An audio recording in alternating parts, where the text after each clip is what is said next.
निःशुल्क रूप से मिलनी चाहिए। क्योंकि एक बार को आप सोचिए, आखिर उस बच्चे की गलती क्या होती है जो एक गरीब घर में पैदा होता है और उसको बेहतर शिक्षा से वंचित होना पड़ता है। शिक्षा के सामने एक पैसे की दीवार खड़ी है, जो जितनी ऊंची दीवार लांघ सकता है, जो जितना अधिक पैसा शिक्षा पे खर्च कर सकता है, वो उतनी बेहतर शिक्षा पा सकता है। लेकिन अगर एक देश एक है, लोकतांत्रिक देश है, तो शिक्षा भी सबको एक समान रूप से तो मिलनी ही चाहिए। आज परिस्थिति ये है कि एक तरफ तो प्राइवेट स्कूल हैं जो लूट के अड्डे बने हुए हैं, वहां पे आप एडमिशन कराने जाएंगे तो सिर्फ एडमिशन के नाम पे ही आपको 10,000 20,000 रुपए देना होगा। और कमीशन खोरी का ऐसा धंधा है कि कॉपी, किताब, टाई, बेल्ट, ड्रेस, जूता कहाँ से खरीदना है ये आप नहीं तय करेंगे वो प्राइवेट स्कूल वाले। यानी आम लोगों की मेहनत की आखिरी कौड़ी उनके जेब से वसूल लेना चाहते हैं। और दूसरी तरफ सरकारी स्कूलों में न तो पर्याप्त टीचर हैं, न पर्याप्त बिल्डिंगें हैं।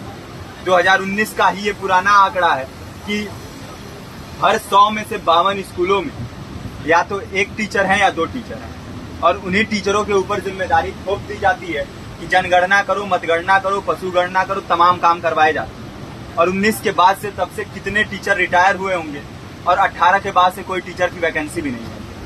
आप खुद भी सोच सकते हैं ये परिस्थिति और कितनी बिगड़ी हो। इसीलिए हम लोग ये मांग उठा रहे हैं, चाहे कोई राष्ट्रपति का बच्चा हो या किसी मजदूर का, सबको शिक्षा एक समान मिलनी चाहिए और निःशुल्क रूप से मिलनी चाहिए। प्रेमचंद ने अपने दौर में भी कहा था कि एक सभ्य समाज में ऊंची से ऊंची तालीम मुफ्त होनी चाहिए और इसका पूरा खर्च गवर्नमेंट को उठाना चाहिए, क्योंकि हमारे देश को फौज से ज्यादा आवश्यकता तालीम की है। और शिक्षा से जुड़ता हुआ ही दूसरा मुद्दा हम लोग उठा रहे हैं।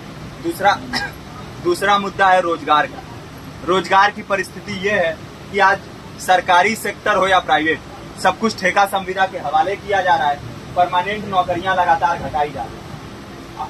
इसी रेलवे में 1995 के आसपास लगभग 18.5 लाख कर्मचारी काम करते थे, लेकिन आज उनकी संख्या 12 लाख थी।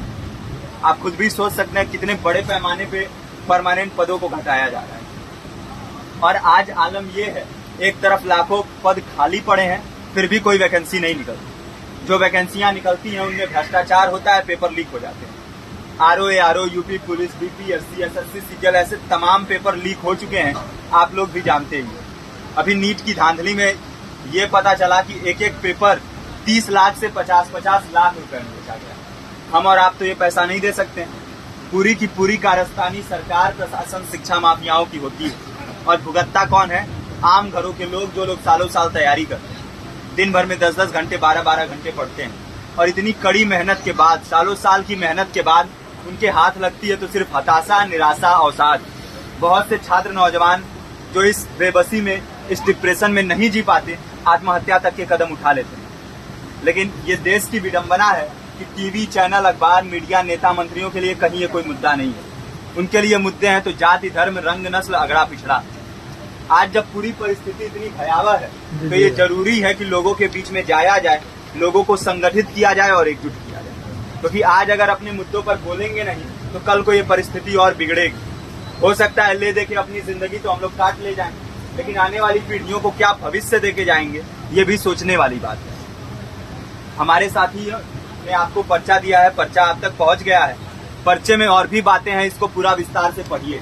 पर्चे में हमारा नंबर है, संपर्क कीजिए। फेसबुक का, इंस्टाग्राम का लिंक है, आप वहां पे जाएंगे तो आपको पता भी चलते रहेगा कि लगातार किन किन माध्यमों से हम इस अभियान को चला रहे हैं। नुक्कड़ नाटक, संगीत, शिक्षा सहायता मंडल, लाइब्रेरी, तमाम माध्यमों से इस अभियान को चला रहे हैं और कोशिश कर रहे हैं कि बड़े से बड़े पैमाने पर हर जगह पे लोगों को संगठित किया जाए और एकजुट किया जाए। आपके बीच भी आए हैं आपका साथ और सहयोग दें। साथ इस रूप में कि आप भी हमारे इस कारवां और इस मुहिम से जुड़िए।